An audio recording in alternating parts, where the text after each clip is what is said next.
वह किताबों में दर्ज था ही नहीं, सिखाया जो सबक जिंदगी ने। Keep yourself educated and never stop learning because knowledge is power.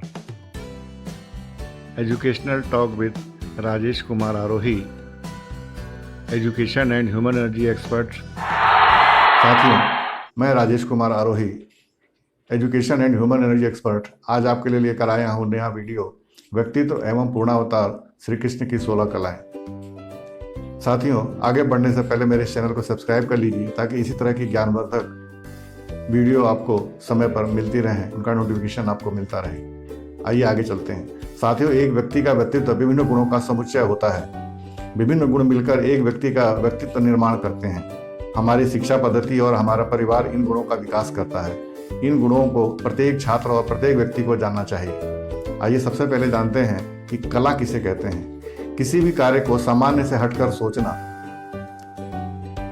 सामान्य से हटकर समझना, सामान्य से हटकर खास अंदाज में कार्य को संपादित करने का ढंग कला या आर्ट कहलाती है। वह गुण जो किसी आम को खास बनाते हैं कला की श्रेणी में रखे जा सकते हैं। जैसे बोलते सभी हैं मगर कुछ ऐसे इस तरह से बोलते हैं कि सभी मंत्रमुग्ध हो जाते हैं। बोलकर मंत्रमुग्ध करने के गुण ही कला कहलाएगा।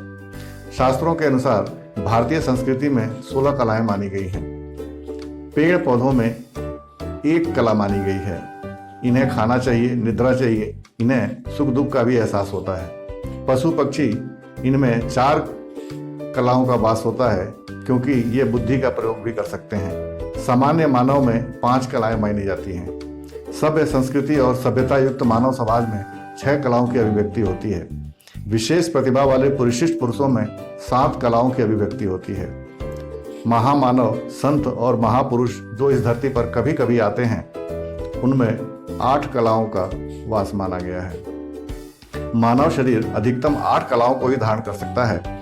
इससे ज्यादा कलाओं को धारण करने के लिए दिव्य देव की आवश्यकता होती है, जैसे सप्तर्षि, देवता, मनु, प्रजापति, लोकपाल आदि। इनमें 9 कलाएं होती हैं। 10 या 10 से ज्यादा कलाओं की अभिव्यक्ति सिर्फ भगवान में ही होती है।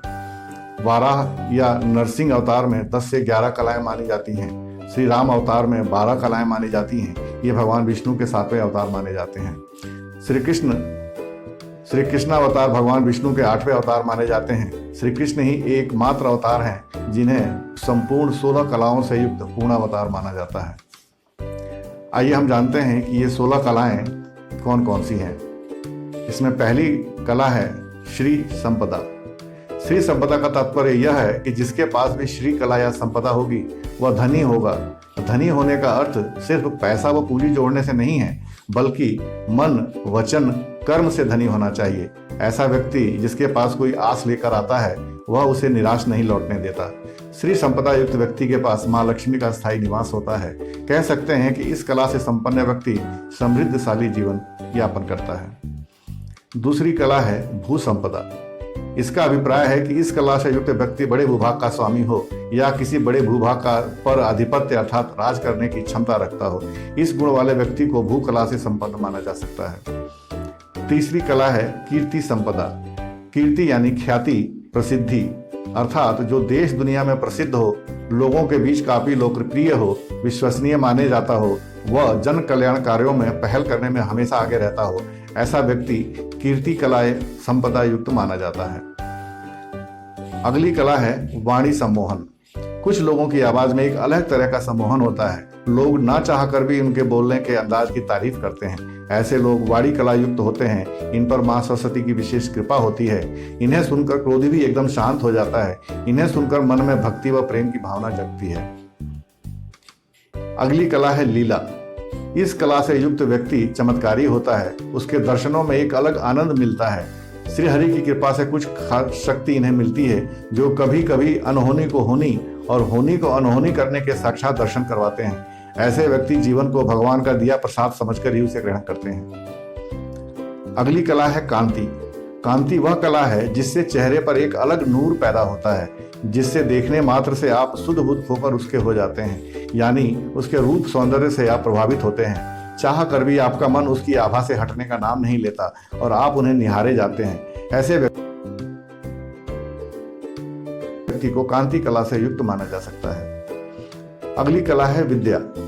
विद्या भी एक कला है। जिसके पास विद्या होती है उसमें अनेक गुण अपने आप आ जाते हैं। विद्या से संपन्न व्यक्ति वेदों का ज्ञाता, संगीत व कला का मर्मज्ञ, युद्ध कला में पारंगत, राजनीति व कूटनीति में माहिर होता है।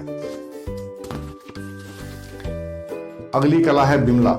बिमल यानी छल कपट, भेदभाव से रहित, निष्पक्ष, जिसके मन में किसी प्रकार का मैल ना हो, कोई दोष ना हो, जो आचार विचार और व्यवहार से निर्मल हो, ऐसे व्यक्तित्व का धनी ही बिमला कला युक्त हो सकता है। अगली कला है उत्कर्षणी शक्ति। उत्कर्षणी शक्ति का अर्थ है प्रेरित करने की क्षमता, जो लोगों को अकर्मण्यता से कर्मण्यता का संदेश दे सके, जो लोगों को मंजिल पाने के लिए प्रोत्साहित कर सके, किसी विशेष लक्ष्य को भेजने के लिए उचित मार्गदर्शन कर सके, वह लक्ष्य हासिल करने के लिए प्रेरित कर सके। जिस प्रकार भगवान श्री कृष्ण ने युद्ध भूमि में हथियार डाल चुके अर्जुन को गीतोपदेश से प्रेरित किया, ऐसी क्षमता रखने वाला व्यक्ति उत्कर्षणी शक्ति या कला से संपन्न माना जा सकता है। अगली कला है नीर क्षीर विवेक। ऐसा ज्ञान रखने वाला व्यक्ति जो अपने ज्ञान से न्यायोचित फैसले लेता हो, इस कला से संपन्न माना जा सकता है। ऐसा व्यक्ति विवेकशील तो होता ही है, साथ ही वह अपने विवेक से लोगों को सही मार्ग सुझाने में भी सक्षम होता है। साथियों, अगली कला है कर्मण्यता। जिस प्रकार उत्कर्षणी कला युक्त व्यक्ति दूसरों को अकर्मण्यता से कर्मण्यता की ओर मार्ग पर चलने का उपदेश देता है, वह लोगों को लक्ष्य प्राप्ति के लिए कर्म करने के लिए प्रेरित करता है, वहीं इस गुण का व्यक्ति सिर्फ उपदेश देने में ही नहीं बल्कि स्वयं भी कर्मठ होता है। इस तरह के व्यक्ति खाली दूसरों को कर्म करने का उपदेश नहीं देते बल्कि स्वयं भी कर्म के सिद्धांत पर ही चलते हैं। साथियों, अगली कला है योग शक्ति। योग भी एक कला है। योग का साधारण अर्थ शब्दों में का शब्द है जोड़ना। यहाँ पर इसका आध्यात्मिक अर्थ आत्मा को परमात्मा से जोड़ने के लिए भी है। ऐसे व्यक्ति बेहद आकर्षक होते हैं और अपनी इस कला से ही वे दूसरों के मन पर राज करते हैं। अगली कला है विनय। इसका अभिप्राय है कि विनयशीलता यानी कि जिससे अहम का भाव छूता भी न हो, जिसके पास चाहे कितना ही ज्ञान हो, चाहे कितना ही धनवान हो, बलवान हो, मगर अहंकार उसके पास न फटके। शालीनता से व्यवहार करने वाला व्यक्ति इस कला में पारंगत हो सकता है। साथियों, अगली कला है सत्य धारणा।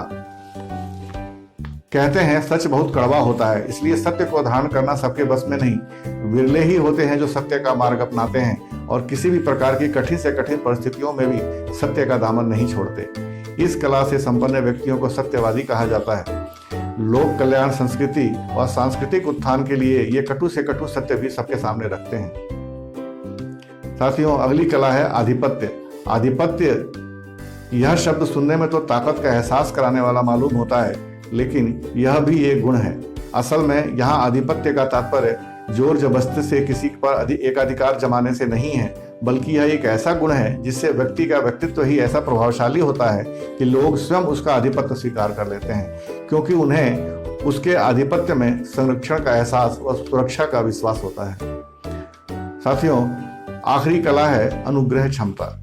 जिसमें अनुग्रह की क्षमता होती है वह हमेशा दूसरों के कल्याण में लगा रहता है, परोपकार के कार्यों को करता रहता है। उसके पास जो भी सहायता के लिए पहुंचता है वह अपने सामर्थ्य अनुसार उस व्यक्ति की सहायता भी करते हैं।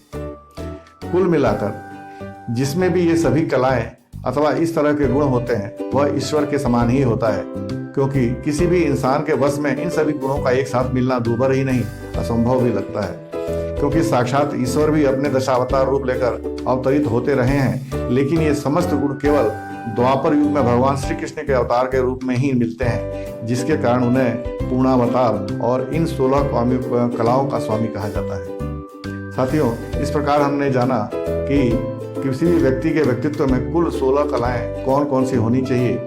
साथियों, अगर ये वीडियो आपको अच्छा लगा हो तो इसे सब्सक्राइब करें, इसे लाइक करें और ज़्यादा से ज़्यादा लोगों तक इसे प्रसारित करें, ताकि हमारा भारत का एक गौरव जो पीछे छूट चुका है जब हम विश्व गुरु कहलाते थे, अगर हम इन गुणों का फिर से विकास करेंगे, सब में इसको प्रसारित करेंगे, तो हमारा भारत फिर से विश्व गुरु बनने में सक्षम होगा। साथियों, धन्यवाद।